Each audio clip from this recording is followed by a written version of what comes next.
There's very little good news in the fight against chronic wasting disease, or CWD, but when a state wildlife agency tries targeted removal in a CWD zone and doesn't find any CWD positive deer, that's good news.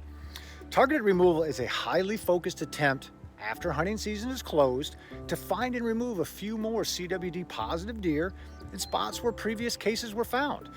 If professional wildlife managers don't find any additional positive deer in those spots, it means that infection rates in that area likely are low. And that is great news, since the goal for hunters and agencies working together is to hold infection rates as low as possible. Low infection rates means a deer population can sustain hunter harvest far into the future.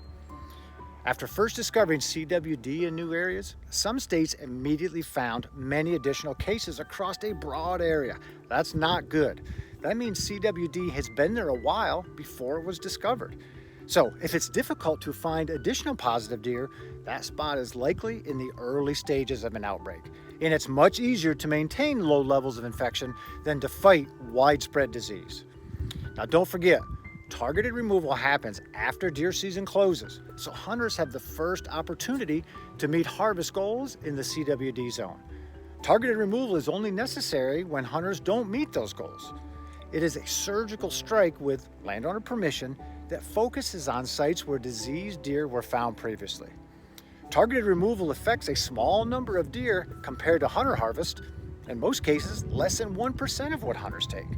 But the operation is very important to measuring infection rates and maintaining herd density and health at levels that will continue to support hunter harvest. Examples in some states prove one thing: doing nothing leads to higher and higher infection rates and more problems for your hunters.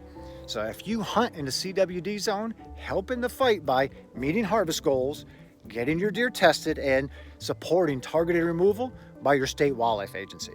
Struggling to find more CWD positive deer is the next best thing to never finding CWD to start with.